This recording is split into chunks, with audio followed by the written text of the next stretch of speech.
I stood in my childhood backyard during what should have been a peaceful family BBQ, watching my golden child brother Marcus throw his beer bottle directly at my face after I casually mentioned buying my third rental property.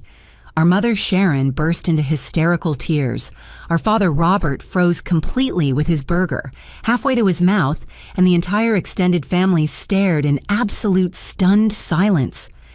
The amber glass shattered against the wooden fence behind me, beer foam dripping down the pickets like accusatory tears. Then our 82-year-old grandfather Walter started laughing a deep, knowing chuckle that cut through the chaos like a blade. He slowly stood up from his lawn chair, looked directly at Marcus with eyes that had seen 8 decades of family secrets, and said something that would shatter 28 years of carefully constructed family dynamics forever. Growing up in the Patterson household meant understanding one fundamental rule: Marcus came first always. I learned this lesson at age 18 when his Harvard acceptance letter arrived on the same day as my community college acceptance. The house erupted in celebration for Marcus while my envelope sat unopened on the kitchen counter for 3 days. Mom had immediately called every relative within a 50-mile radius to announce that her precious son would be attending the most prestigious university in America. Dad opened a bottle of champagne that had been sitting in our basement since my parents' wedding day, saving it for what he called a truly special occasion. Meanwhile, I quietly enrolled at Burlington County College for my associate degree in business administration. Nobody asked about my plans or offered congratulations. I was background noise in the symphony of Marcus's achievements.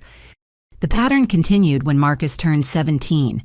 Dad surprised him with a brand new BMW 3 Series sedan, complete with leather interior and a premium sound system. The metallic silver paint gleamed in our driveway like a trophy. Marcus acted like he deserved it, casually mentioning to his friends that it was just a starter car until he graduated college. I had been working 2 part-time jobs since I was 16, one at Target and another at a local restaurant, saving every dollar to buy my own transportation. 6 months later, I finally scraped together enough money for a 10-year-old Honda Civic with 130,000 miles on the odometer. The air conditioning didn't work and the radio only picked up AM stations, but it was mine. I had earned every payment. When Marcus graduated from Harvard with a business degree, Dad handed him the keys to a corner office at Patterson Construction Company, along with embossed business cards that read, Marcus Patterson, Vice President of Operations. He was 21 years old and had never swung a hammer or read a blueprint in his life. Dad justified it by claiming Marcus needed executive experience to eventually take over the family business. The nepotism was so blatant that even some of Dad's longtime employees started grumbling about fairness and qualifications. During those same years, I was grinding through business school at night while working full-time during the day. I had transferred my community college credits to Rutgers and was completing my bachelor's degree in finance 1 class at a time. My days started at 6 in the morning working as an administrative assistant at a small accounting firm, and my evenings were spent in lecture halls learning about market analysis and investment strategies. I graduated with honors and no student debt, having paid for every credit hour myself. While Marcus was being groomed to inherit a construction empire, I was quietly building something of my own. I had been studying real estate markets for months, analyzing neighborhood trends and property values throughout central New Jersey. At 25, I purchased my first rental property, a modest 3-bedroom colonial in Hamilton Township that needed cosmetic updates but had excellent bones. I spent weekends painting walls, replacing fixtures, and learning basic plumbing from YouTube videos. Within 6 months, I had reliable tenants paying enough rent to cover the mortgage, with $400 left over each month. 2 years later, I bought my second property using the equity from the first as a down payment. This one was a duplex in Lawrenceville that generated even better cash flow. I was reinvesting every profit, living modestly in a small apartment, while building a portfolio that would eventually provide financial independence.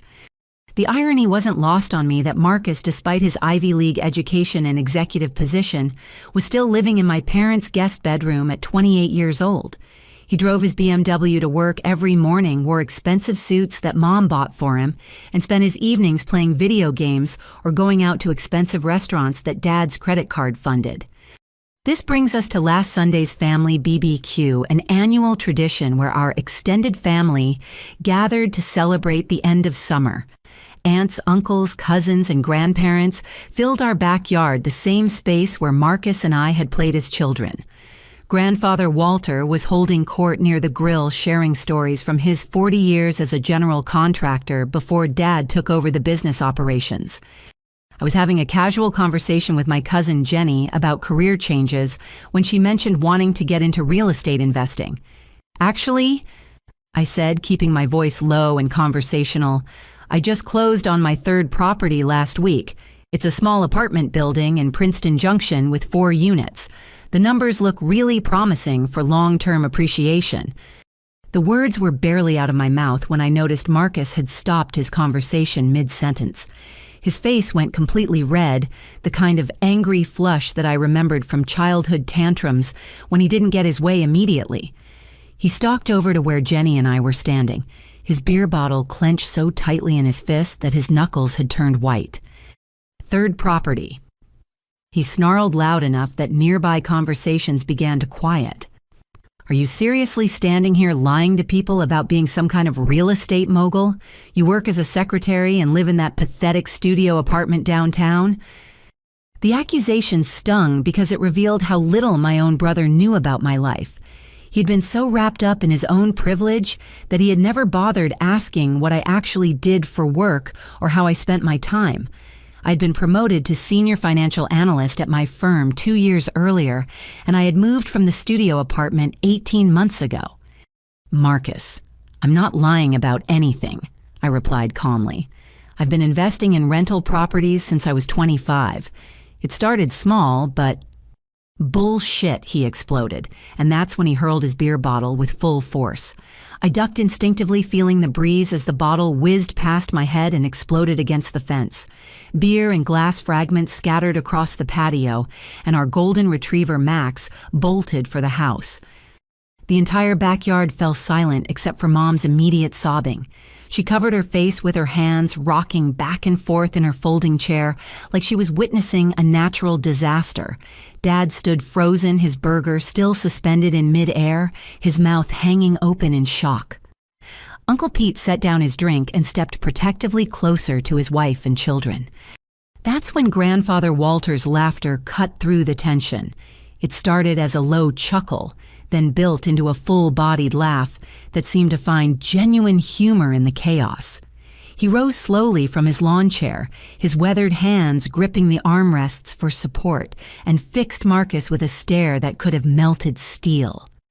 "Boy," he said in a voice that carried the authority of 8 decades, "you just threw a tantrum about your sister's success while you've been stealing from the family business for 3 years."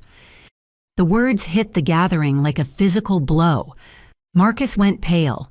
Dad dropped his burger completely, and Mom's crying stopped so abruptly it was like someone had flipped a switch. Grandfather Walter reached into his shirt pocket and pulled out a folded envelope thick with papers. "I've been the silent partner in Patterson Construction for 40 years, and I've been watching the books very carefully lately. Marcus, you've been embezzling company funds, $87,000 in forged invoices, padded expense reports, and skimmed cash from off-the-books jobs. I have bank statements, canceled checks, and documentation of every fraudulent transaction." The accusation landed like a bomb in our peaceful suburban backyard, and I realized that my casual mention of a real estate investment had just triggered the exposure of a crime that would destroy my family's foundation forever. The silence that followed Grandfather Walter's revelation stretched for what felt like an eternity, but was probably only 15 seconds.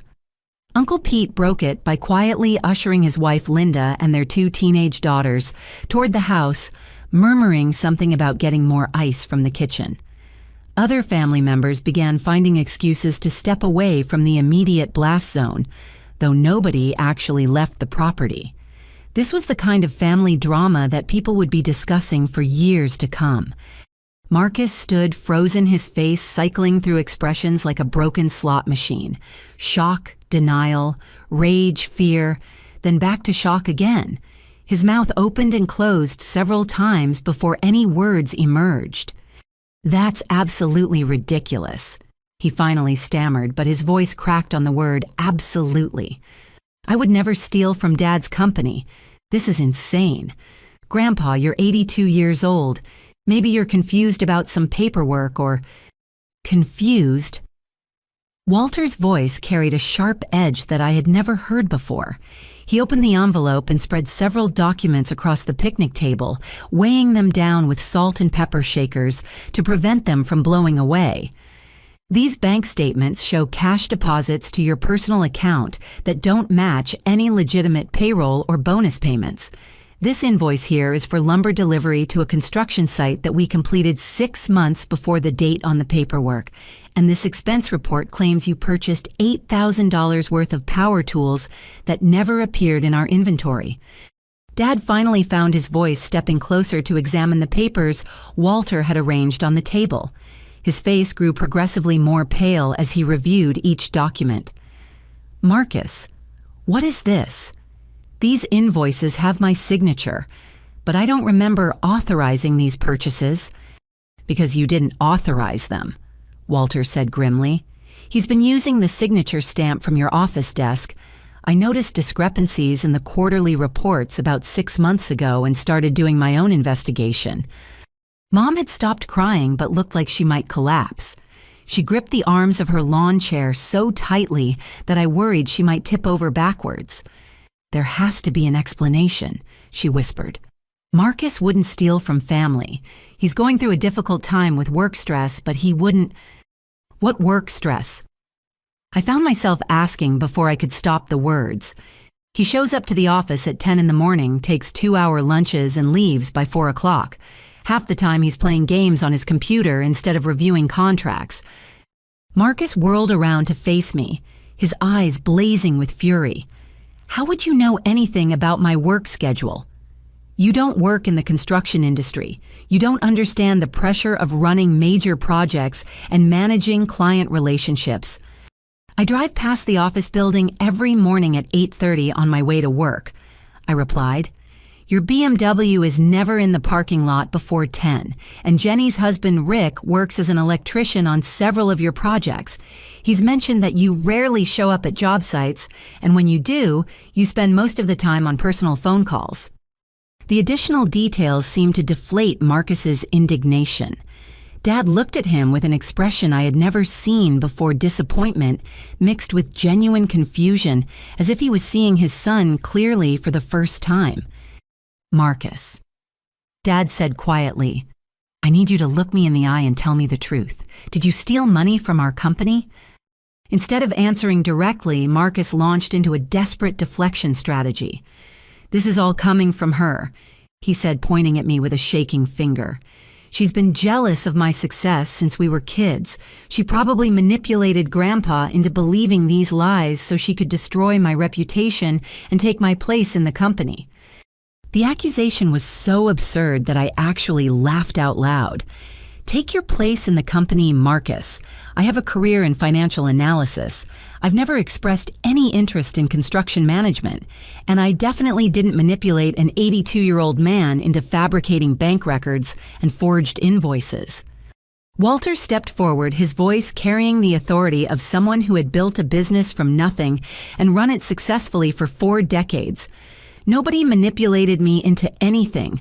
I've been tracking these irregularities for months, using the same forensic accounting methods I learned when the IRS audited us back in 1995.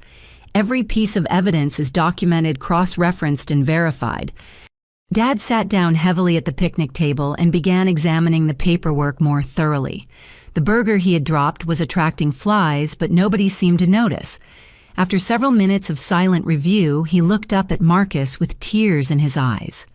"These signatures look exactly like mine, but I remember specifically choosing not to approve this lumber order because we had excess inventory from the previous job.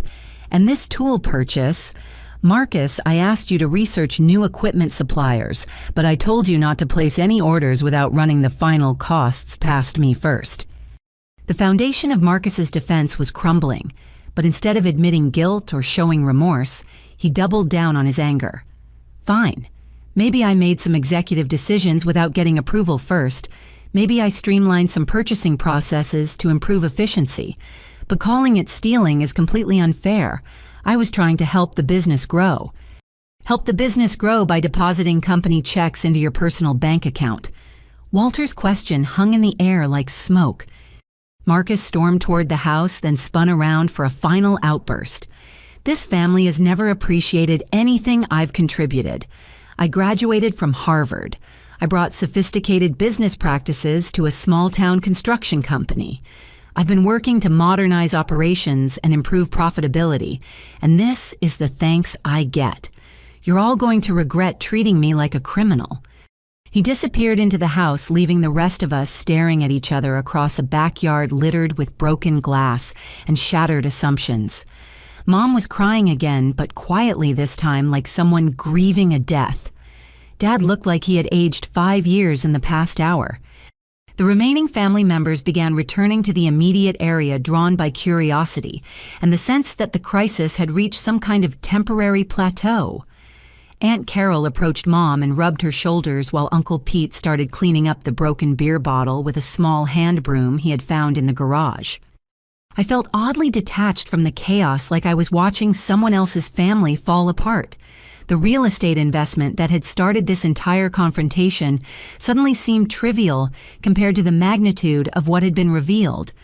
My brother had been systematically stealing from our father's business while living a lifestyle funded by fraud and family generosity. 3 days passed before Marcus emerged from his self-imposed isolation. During that time, Dad spent hours at the office reviewing financial records with Walter and their longtime accountant, Patricia Holloway. The full scope of the theft became clearer with each review session. Marcus had been remarkably systematic and sophisticated in his approach to embezzlement. On Wednesday evening, Marcus called a family meeting. He asked everyone to gather at my parents' house at 7 o'clock, claiming he had important information that would clarify the misunderstandings from Sunday. His tone on the phone was confident, almost arrogant, which seemed strange given the evidence that had been presented against him.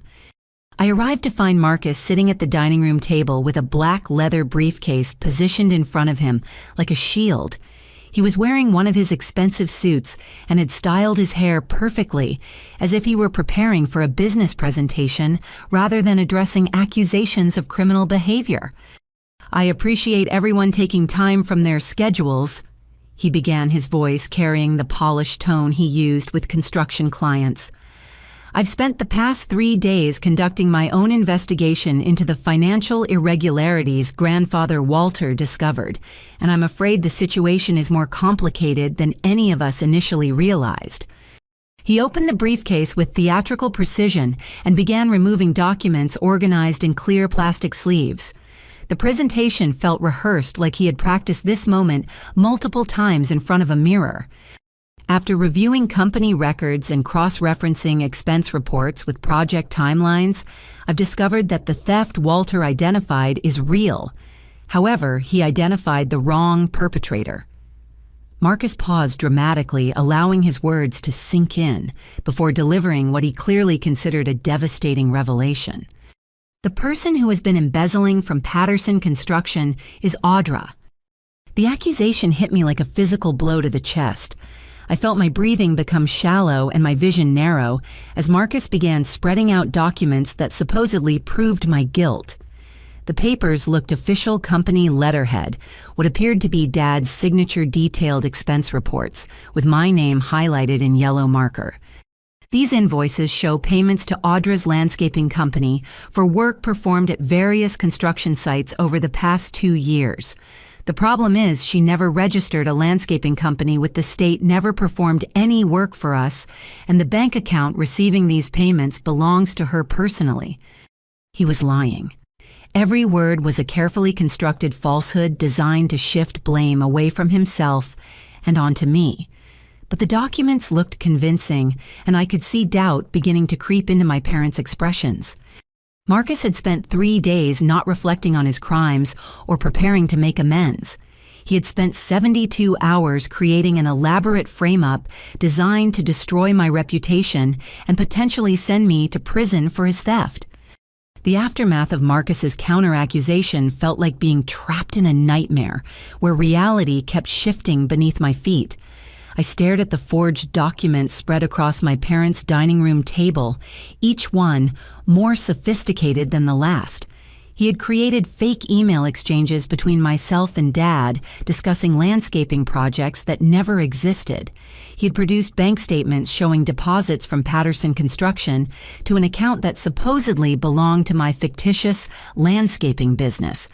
Most damaging of all, he had crafted expense reports with meticulous detail, including photographs of completed landscaping work at construction sites I had never visited. "This is impossible," I said, my voice sounding strange and distant to my own ears. "I've never owned a landscaping company. I don't know anything about commercial landscaping. These documents are fake."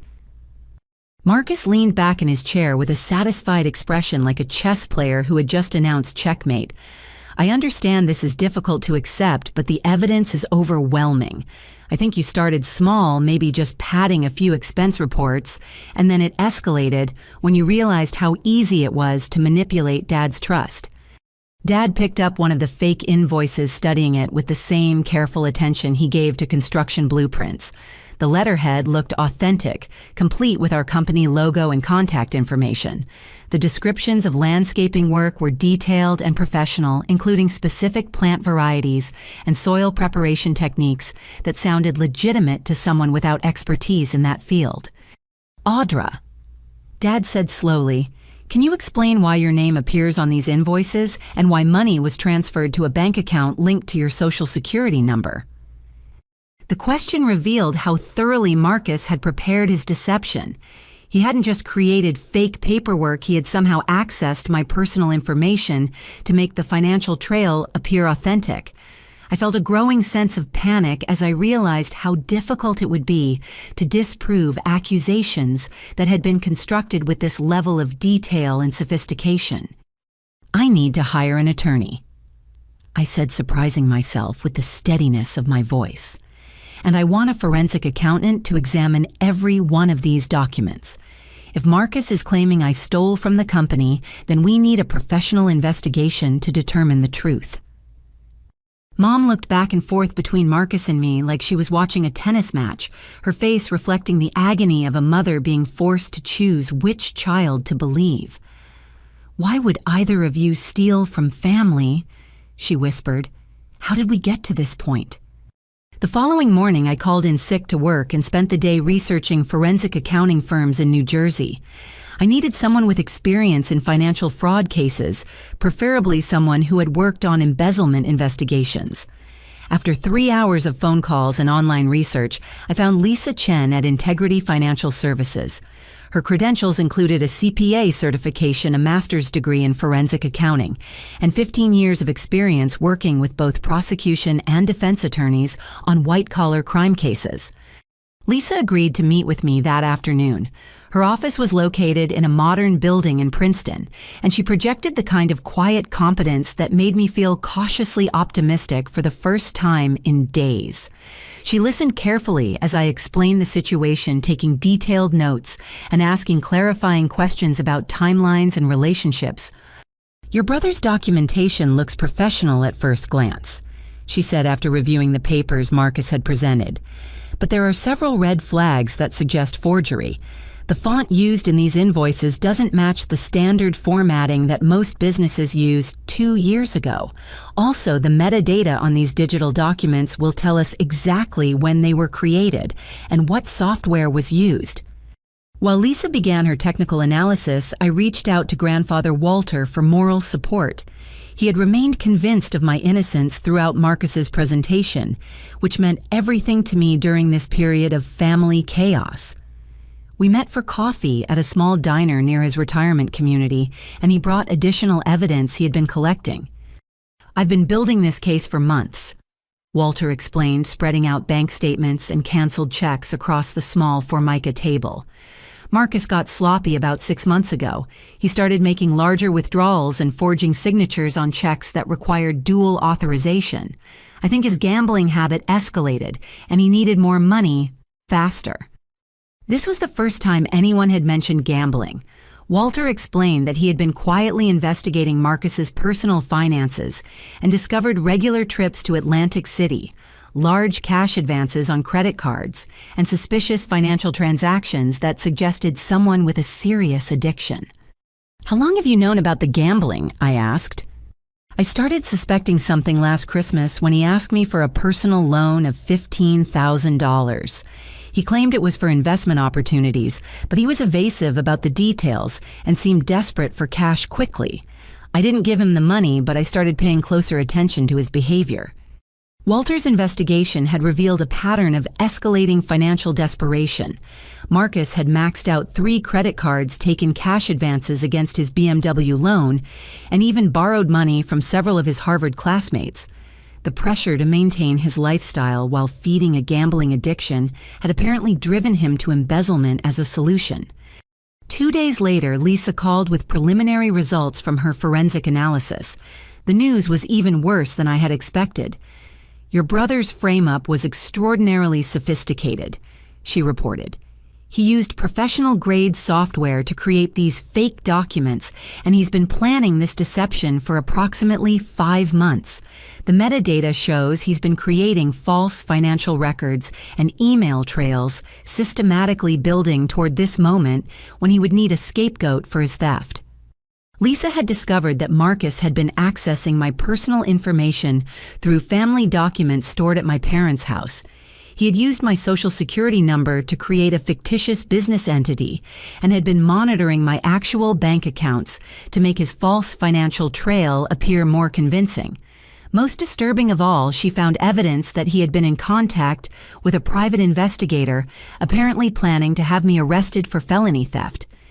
The phone records show multiple conversations with someone named Derek Castellano, who operates a private investigation firm that specializes in building criminal cases for corporate clients, Lisa explained. "Based on the timing and frequency of these calls, it appears your brother was planning to present evidence to law enforcement and press formal charges against you." The revelation hit me like a physical blow. Marcus hadn't just been stealing money, he had been planning to have me arrested and potentially imprisoned for his crimes. He was willing to destroy my career, my reputation, and my freedom to protect himself from the consequences of his own criminal behavior.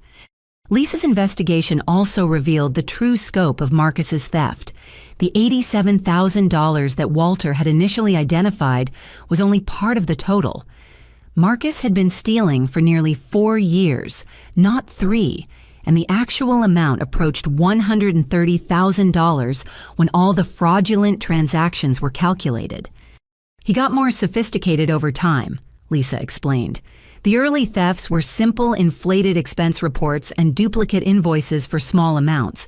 But as his gambling debts increased, he started creating entirely fictitious vendors and forging complex approval chains for larger purchases." Armed with Lisa's professional analysis and Walter's supporting evidence, I called another family meeting. This time I was prepared with documentation that would expose the full extent of Marcus's deception and criminal behavior. But I was also dreading the moment when my parents would have to confront the reality that their golden child had been willing to destroy his own sister to cover his tracks. The meeting was scheduled for Saturday afternoon, giving Lisa time to prepare a comprehensive report and allowing me to mentally prepare for what would likely be the most difficult conversation of my life. I knew that presenting this evidence would probably tear my family apart permanently, but I also knew that allowing Marcus's lies to stand would be far more destructive in the long run. As I prepared for the confrontation, I couldn't help thinking about all the warning signs that had been ignored over the years. Marcus's sense of entitlement, his lack of genuine remorse when caught in smaller lies, his willingness to manipulate family members for personal gain, all of these behaviors had been excused or rationalized because he was the golden child who could do no wrong. Now the family was going to learn that their golden child had become a criminal who was willing to frame his own sister for his crimes. The revelation would force everyone to reevaluate decades of family dynamics and face the uncomfortable truth that their favoritism had helped create a monster. Saturday afternoon arrived with the kind of crisp October weather that normally would have made for a perfect family gathering. Instead, I found myself sitting in my car outside my parents' house, holding Lisa Chen's comprehensive forensic report and trying to summon the courage to walk through the front door. The weight of what I was about to reveal felt crushing. Not just the evidence of Marcus's crimes, but the systematic way he had planned to destroy me to save himself. I had asked Lisa to accompany me to provide professional credibility to her findings. She sat in the passenger seat reviewing her notes one final time, occasionally glancing at me with the kind of compassionate concern that suggested she had seen families torn apart by financial crimes before. "Are you ready for this?" she asked gently.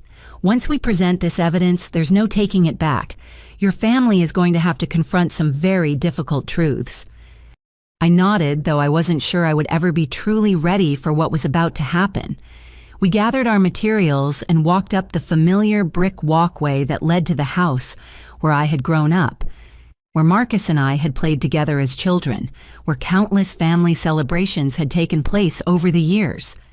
Dad answered the door looking like he had aged considerably in the weeks since Marcus's accusations. His usual confident demeanor had been replaced by the uncertain posture of a man whose world was crumbling around him. Mom appeared behind him, her eyes red and swollen from crying, clutching a tissue like a lifeline. Marcus was already seated at the dining room table, his black briefcase positioned prominently in front of him like armor. He had arranged his forged documents in neat stacks, preparing to present his case once again. His confidence seemed unshaken despite the time that had passed since his initial presentation. Grandfather Walter arrived shortly after Lisa and me, carrying a cardboard box filled with additional financial records he had retrieved from the office. At 82, he moved slowly but with determination, his weathered hands steady as he set down his evidence with careful precision. "Before we begin," I said, trying to keep my voice calm and professional, "I want everyone to know that I've hired Lisa Chen, a certified forensic accountant, to conduct an independent investigation into the financial irregularities affecting Patterson Construction. Her findings will speak for themselves." Marcus leaned forward with a condescending smile. "I think we've already established the facts pretty clearly. Hiring an expensive consultant to muddy the waters seems like an unnecessary complication." Lisa opened her laptop and connected it to a portable projector she had brought for the presentation. The first slide displayed her credentials, certifications, education, professional experience, and a list of high-profile cases she had worked on. The visual impact was immediate and authoritative. "I've analyzed every document presented by both parties," Lisa began, "and I can definitively state that the invoices and financial records Marcus presented as evidence against Audra are sophisticated forgeries." She clicked to the next slide, which showed a side-by-side comparison of legitimate Patterson Construction invoices from 2 years ago versus the fake ones Marcus had created. The differences were subtle but clear. Once pointed out incorrect font styles, inconsistent formatting, and digital signatures that didn't match the company's authentication protocols. The metadata analysis is even more revealing. Lisa continued advancing to a screen full of technical data. These documents, purporting to be from 2 years ago, were actually created last Tuesday and Wednesday, using current software that wasn't available during the time period they supposedly represent. Marcus's confident expression began to waver as Lisa systematically demolished his carefully constructed deception. She presented email headers that proved the correspondence between Dad and me had been fabricated bank records showing that the account receiving payments belonged to a shell company Marcus had created, using stolen personal information and phone logs demonstrating his contact with a private investigator. Most concerning, Lisa said clicking to a slide showing phone records is evidence that Marcus has been planning this frame-up for approximately 5 months. He has been systematically building false documentation while simultaneously escalating his theft from Patterson Construction. Dad stared at the screen in stunned silence before turning to face Marcus directly. "You were planning to have your sister arrested for crimes you committed." For the first time since I had known him, Marcus seemed genuinely speechless. His mouth opened and closed several times, but no words emerged. The foundation of his deception was crumbling so completely that even he couldn't find a way to rationalize or deflect what was being revealed. Mom stood up abruptly, her chair scraping against the hardwood floor with a sound like fingernails on a chalkboard. "This is not happening," she said, her voice rising toward hysteria. "My children are not criminals. This is all some kind of horrible misunderstanding that's gotten out of control."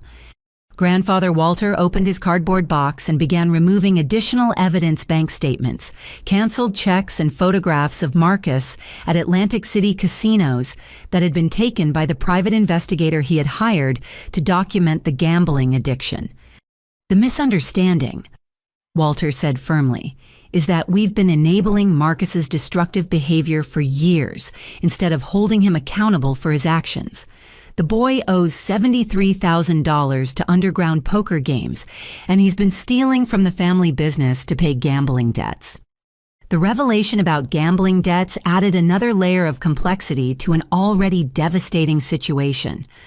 Marcus finally found his voice, but instead of confession or remorse, he launched into angry deflection. "You've all been against me from the beginning," he said, his voice shaking with rage. "Audra has been the favorite daughter who could do no wrong, while I've been expected to be perfect in every way. You gave her praise for buying rental properties with money that probably came from embezzling our company, but when I try to make executive decisions to improve business operations, I get accused of being a criminal." The accusation was so far from reality that I felt momentarily disoriented.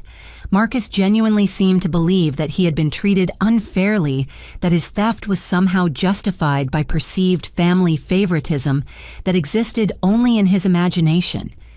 "Marcus," Dad said, his voice breaking with emotion, "you were given every advantage. Harvard education, a BMW, a management position you didn't earn, and unlimited financial support. How can you possibly claim you were treated unfairly?" Instead of answering, Marcus stood up so quickly that his chair fell backward. He began pacing around the dining room like a caged animal, his movements becoming increasingly erratic as the walls of his deception collapsed around him. "Fine," he finally exploded. "Maybe I took some money from the company. Maybe I made some financial decisions without getting proper authorization. But I was desperate, and this family never cared enough to notice I was struggling." The partial confession hung in the air like smoke, but it was immediately followed by an even more shocking revelation. "You want to know why I've been struggling?" Marcus's voice cracked with emotion. "You want to know why I've felt like an outsider my entire life? It's because I know I'm not really part of this family." The words hit the room like a bomb, and suddenly everyone was staring at Marcus with expressions of confusion and growing dread. "I found my adoption papers when I was 16. He continued, tears now streaming down his face. "Hidden in Mom's jewelry box when I was looking for my birth certificate to get my driver's license. I've spent 12 years knowing I was adopted, knowing I wasn't really a Patterson, watching Audra succeed on her own merit, while I was being handed everything out of your guilt for not telling me the truth." The revelation explained so much about Marcus's behavior over the years: his sense of entitlement, his resentment toward me, his desperate need for constant validation and material proof of love. But it also made his crimes feel even more tragic because his pain had been based on a fundamental misunderstanding about what family really meant. Mom collapsed into her chair, sobbing so hard that her entire body shook. Dad looked like someone had physically struck him, his face pale and his hands trembling as he processed what Marcus had revealed. "Sweetheart," Mom finally managed to say through her tears, "adoption doesn't make you any less our son. You were 6 months old when we brought you home from the hospital. We've loved you as our child for 28 years. But I'm not your real child, Marcus replied bitterly. Audra is your biological daughter. She's the one who inherited your work ethic and business sense. I'm just some stranger's baby that you took in and tried to turn into something I was never meant to be. The pain in his voice was genuine and heartbreaking, but it didn't excuse the systematic theft and the attempt to frame me for his crimes. As I watched my brother fall apart in front of our entire family, I realized that his criminal behavior had been driven by years of resentment and self-doubt that none of us had recognized or addressed. The confrontation had revealed far more than just financial crimes. It had exposed decades of family dysfunction, hidden pain, and fundamental misunderstandings about love, belonging, and what it truly meant to be family. The silence that followed Marcus's adoption revelation stretched until it became almost unbearable. Nobody seemed to know how to respond to such a fundamental shift in our family narrative. I found myself staring at my brother, really looking at him for the first time in years, and trying to process the idea that his entire criminal enterprise had been driven by a secret he had carried alone since he was 16 years old. Mom was the first to break the silence, her voice thick with tears and regret. Marcus, honey, we should have told you about the adoption from the beginning. We were planning to, but you were so young when we first talked about it.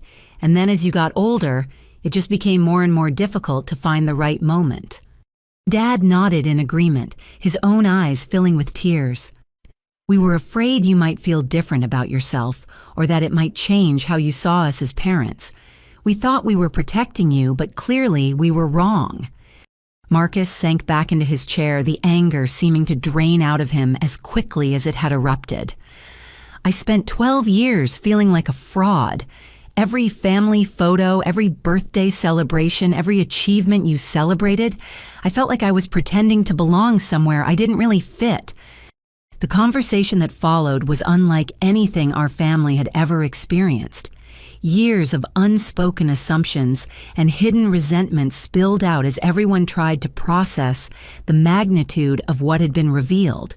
But Lisa Chen's presence in the room served as a reminder that beneath all the emotional complexity, serious crimes had been committed that couldn't be solved with family therapy alone. I understand that this is an incredibly difficult situation, Lisa interjected gently, but we still need to address the financial fraud that's been documented.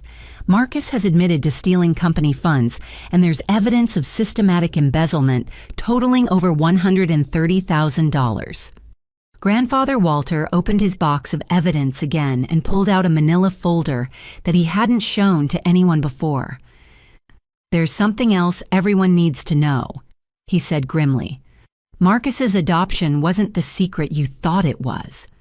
He opened the folder and removed several old documents, hospital records, birth certificates, and legal papers that looked like they had been stored for decades. The papers were yellowed with age and handled with the careful reverence of historical artifacts. Your parents found out that Marcus knew about his adoption 7 years ago, Walter continued. Sharon discovered that the paperwork in her jewelry box had been disturbed, and she realized someone had been looking through it. They hired a private investigator to monitor Marcus's behavior, and he confirmed that their son had discovered the truth about his biological parents. This revelation hit the room like a second explosion.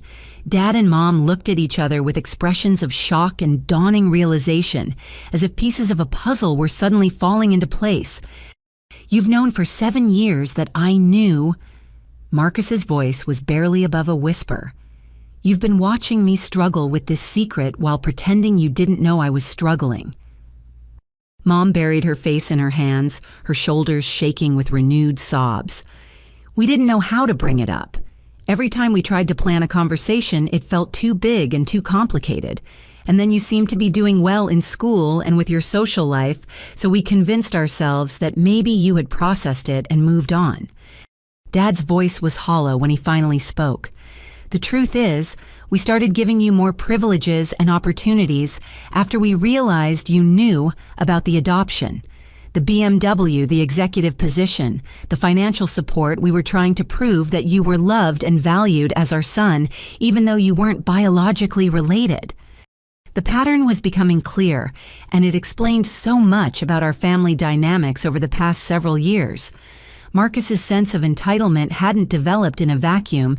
It had been systematically reinforced by parents who were overcompensating for their guilt about keeping secrets and their fear of losing their adopted son's affection. "You created a monster," Grandfather Walter said bluntly.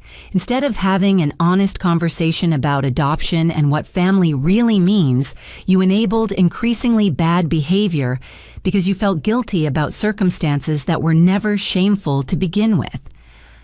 I found myself feeling oddly sympathetic to Marcus, despite everything he had done.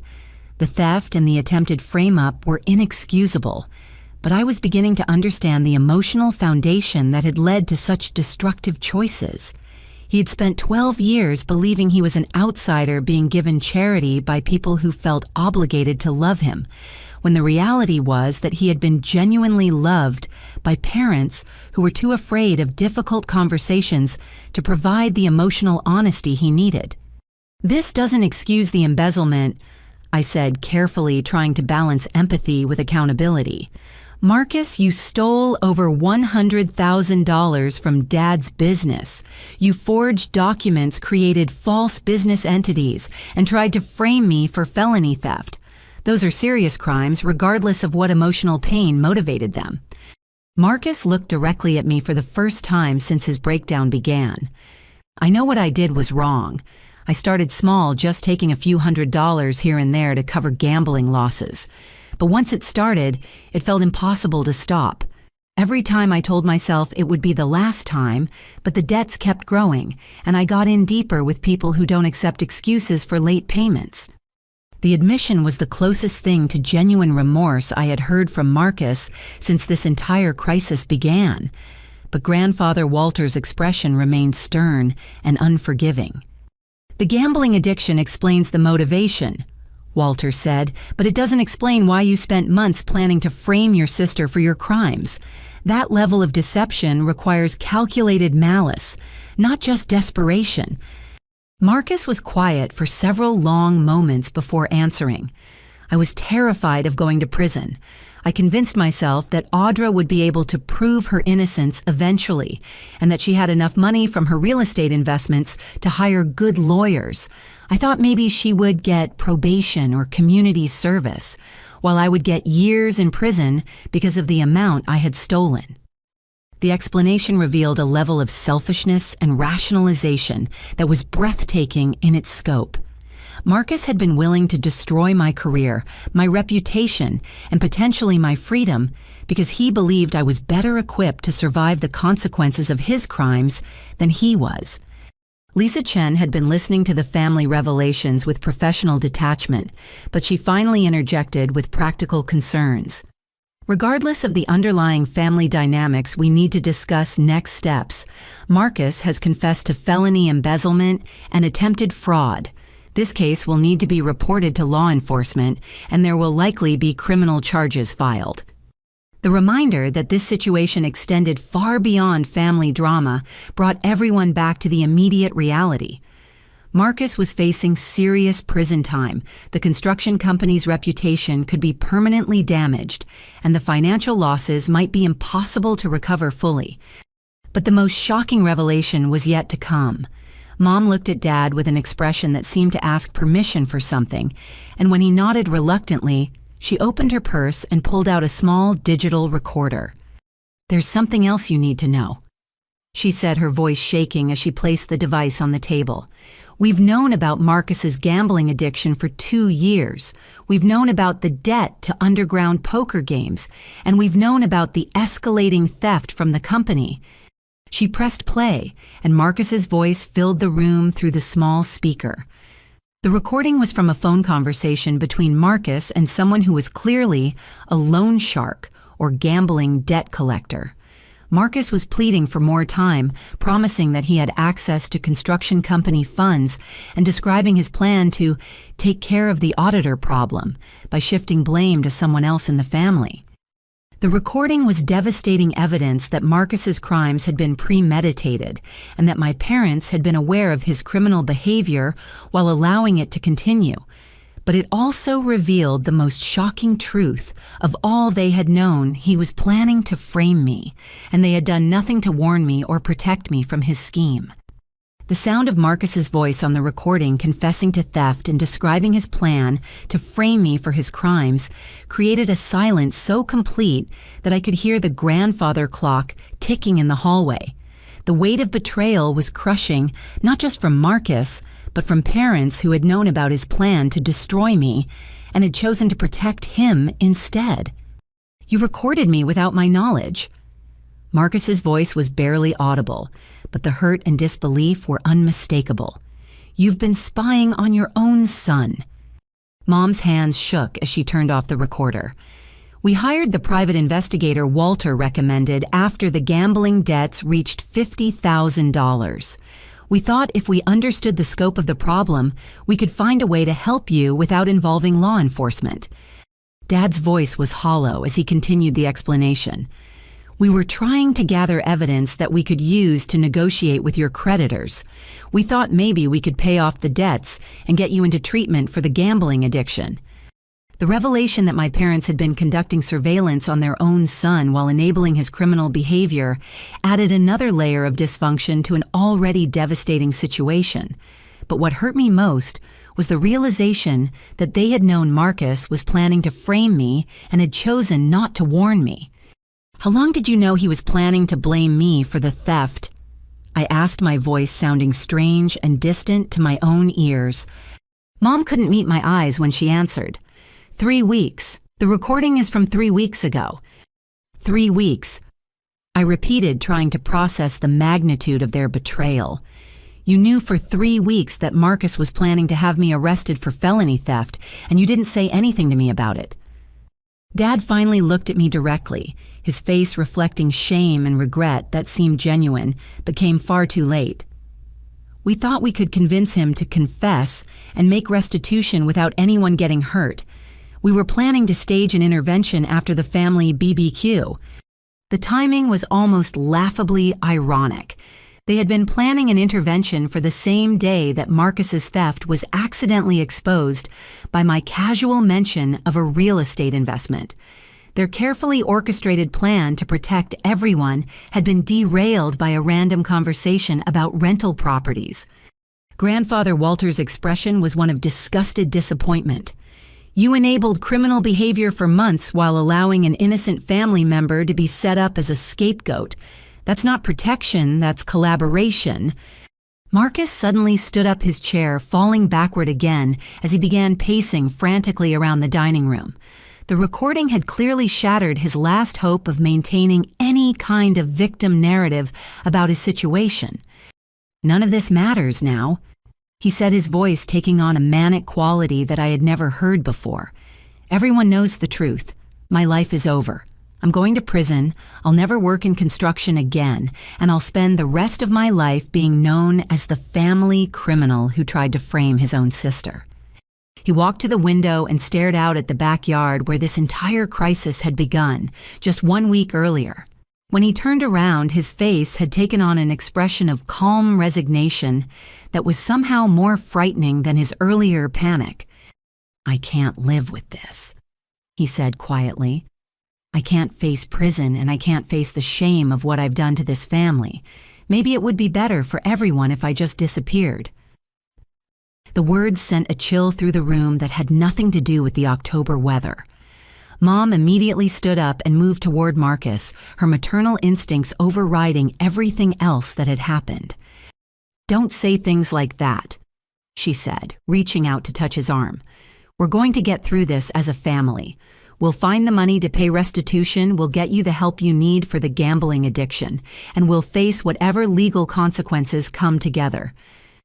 Marcus shrugged away from her touch and walked to the kitchen, returning moments later with a prescription pill bottle that he held up for everyone to see. "I've been thinking about this for days," he said, his voice eerily calm. "These are sleeping pills that Dr. Morrison prescribed after I told him I was having anxiety about work. I've been saving them instead of taking them." The threat was clear, and Mom immediately burst into fresh tears while Dad fumbled for his cell phone to call 911. Marcus opened the bottle and poured what appeared to be 20 or 30 pills into his palm, holding them where everyone could see them. "Marcus, don't do this." Dad pleaded, his finger hovering over the emergency call button. "Whatever problems we're facing, we can solve them together. This isn't the answer." But as Marcus raised his hand toward his mouth, I noticed something that made me look more carefully at the pills in his palm. They were white and round, but the size and shape looked familiar. I had been taking vitamin C supplements for months, and the pills Marcus was threatening to swallow looked identical to the ones in my medicine cabinet. "Stop," I said, standing up and walking closer to examine what he was holding. "Those aren't sleeping pills." Marcus froze with his hand halfway to his mouth, his eyes meeting mine with an expression of surprise and growing panic. "Those are vitamin C tablets." I continued, recognizing the specific brand and dosage that I bought in bulk from Costco. I can see the faint imprint on the side that says, "Nature's Bounty, 1,000 milligrams." The entire room seemed to deflate as everyone realized that Marcus's suicide threat was as fake as the documents he had used to frame me for theft. Even his final desperate gambit was built on deception and manipulation. Lisa Chen, who had been observing the family dynamics with professional detachment throughout the evening, finally spoke up with a tone of clinical assessment. "This is a classic manipulation tactic used by people with narcissistic personality traits," she said matter-of-factly. "When all other attempts to control the narrative fail, they resort to threats of self-harm to regain sympathy and avoid accountability." The psychological evaluation was delivered with the same calm professionalism that Lisa had used to present her forensic accounting findings, but it had the effect of stripping away the last vestiges of Marcus's victim narrative. Dad slowly lowered his phone without making the emergency call. Mom stopped crying and stared at Marcus with an expression I had never seen before, disappointment mixed with recognition that her son was not the person she had believed him to be. "Even your suicide attempt is fake." Mom's voice carried a note of incredulous betrayal.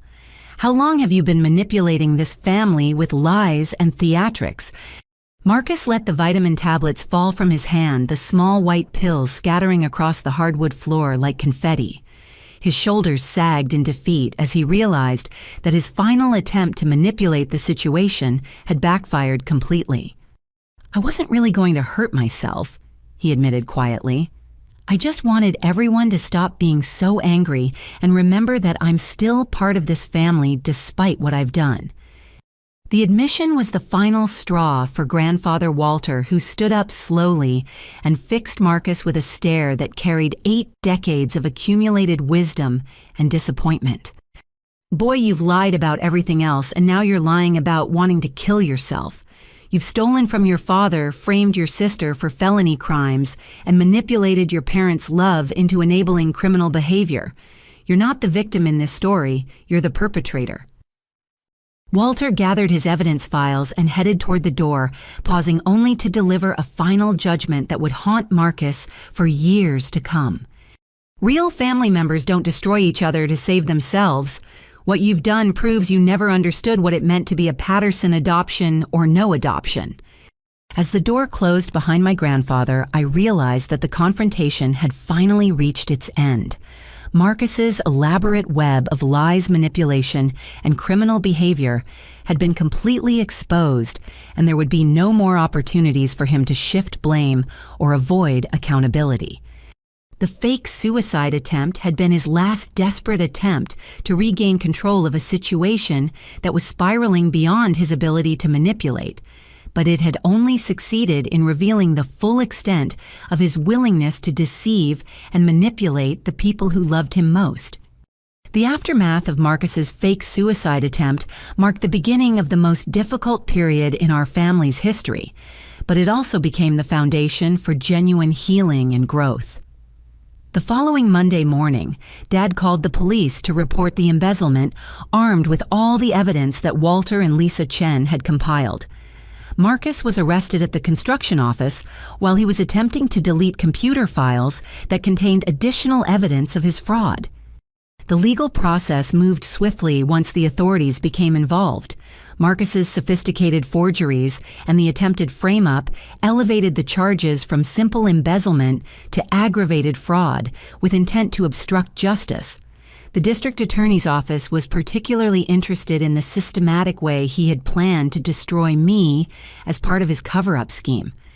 Marcus's attorney negotiated a plea agreement that resulted in an 18-month sentence in minimum security prison, 3 years of supervised probation, and full restitution of the $137,000 he had stolen.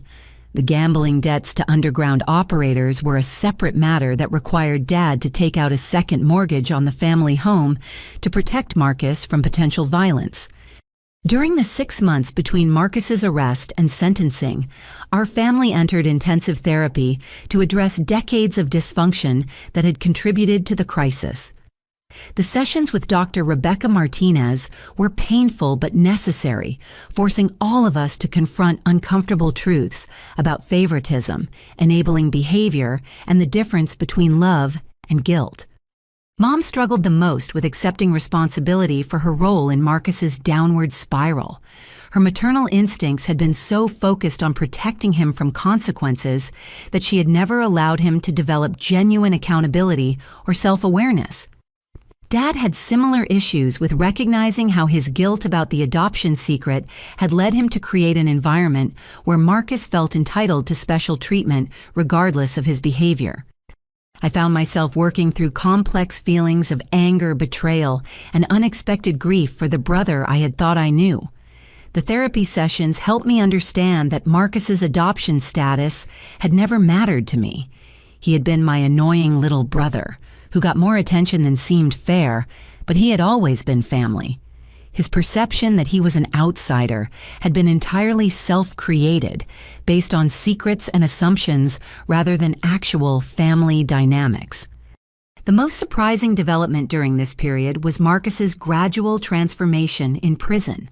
The structured environment and mandatory counseling for gambling addiction forced him to confront his behavior in ways that family pressure had never accomplished. He wrote letters to me and our parents acknowledging the full scope of his crimes and accepting responsibility without making excuses or seeking sympathy. His first letter to me arrived 4 months into his sentence. "Audra, I know that apologizing doesn't undo the damage I caused or make up for the fear and stress I put you through. I spent months planning to have you arrested for crimes I committed, and there's no explanation that makes that acceptable. I was willing to destroy your life to save myself from consequences I deserved.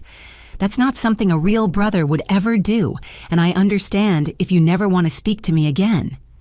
The letter continued for 3 pages, detailing his recognition of the manipulation tactics he had used throughout his life and his commitment to genuine change rather than just saying whatever people wanted to hear. It was the first communication from Marcus that felt completely honest and free of self-serving rationalization. While Marcus was serving his sentence, I continued building my real estate portfolio with renewed focus and energy. The stress of the criminal investigation had actually motivated me to work harder, and I used the emotional intensity as fuel for professional growth.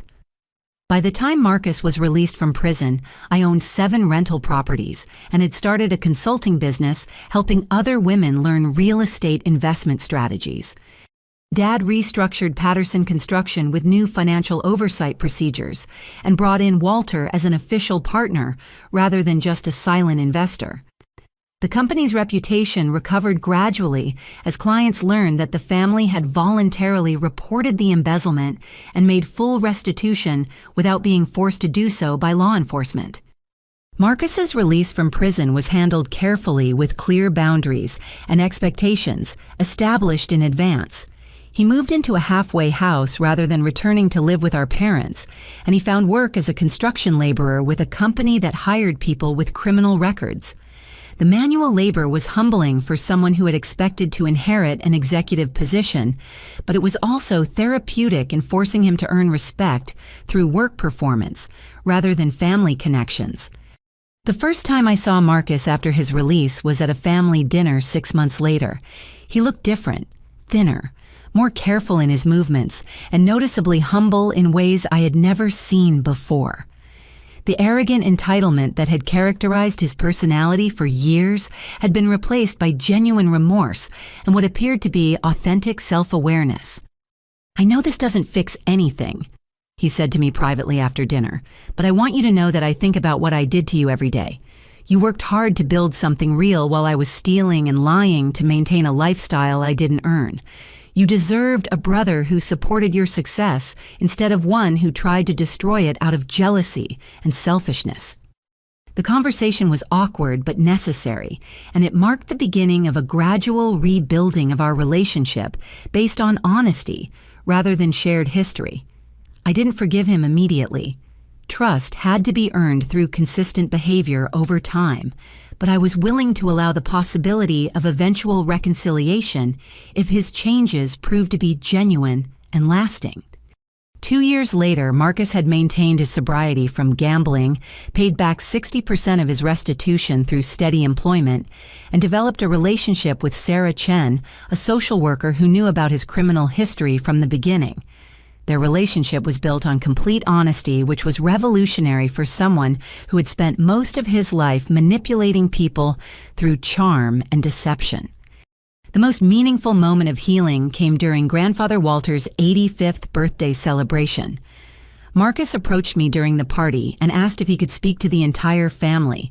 With everyone gathered in the same backyard where this crisis had begun 3 years earlier, he delivered a speech that was unlike anything I had ever heard from him. "I want to thank Audra for refusing to enable my destructive behavior, even when it would have been easier to let me get away with manipulating everyone's sympathy," he said, his voice steady and sincere. "I spent years believing that I was the victim of unfair treatment, when the reality was that I had been given every advantage and had chosen to waste all of them. Audra succeeded through her own hard work, while I was stealing from family and planning to frame her for my crimes. She had every right to hate me forever, but instead, she's given me the opportunity to earn back her trust by becoming someone worthy of being her brother." The speech continued with genuine apologies to our parents for exploiting their love and guilt recognition of the pain he had caused throughout the family and commitment to continuing the personal growth that prison had forced him to begin. It was the first time I had ever heard Marcus take complete responsibility for his actions without making excuses or seeking sympathy. As I listened to him speak, I realized that the golden child who had been handed everything but had earned nothing was gone. In his place was someone who had learned the value of honesty, accountability, and genuine relationships built on mutual respect rather than manipulation.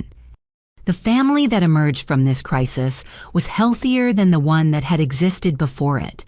We had learned to love each other without guilt or enabling to have difficult conversations, without avoiding uncomfortable truths, and to hold each other accountable, while still providing support for genuine growth and change.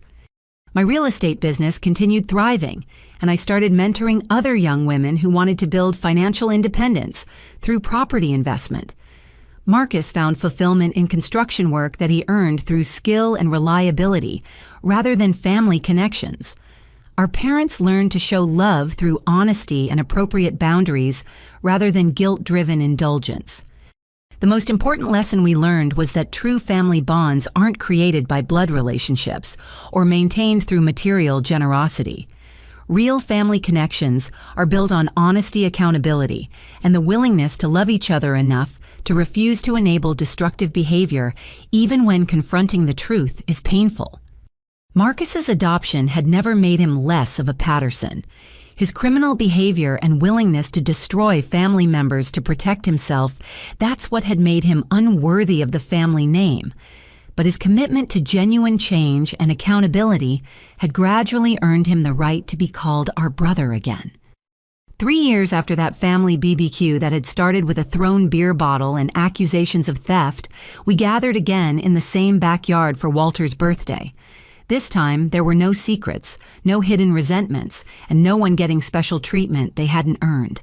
We were finally a real family, built on truth rather than guilt, and held together by love that was strong enough to demand the best from each other. The golden child who had been given everything but had valued nothing was gone. In his place was a man who had learned that the most precious things in life, trust, respect, and genuine family bonds, could only be earned through honest effort and maintained through consistent integrity. That transformation had taken criminal charges, prison time, and years of hard work, but it had ultimately saved not just Marcus, but our entire family. As I watched my brother help Walter blow out his birthday candles, I reflected on how much we had all grown through this crisis. Sometimes the most painful experiences become the foundation for the most meaningful growth, and the family member who almost destroyed us had ultimately become the catalyst for making us stronger than we had ever been before. Have you ever had to choose between protecting a family member from consequences and holding them accountable for their actions?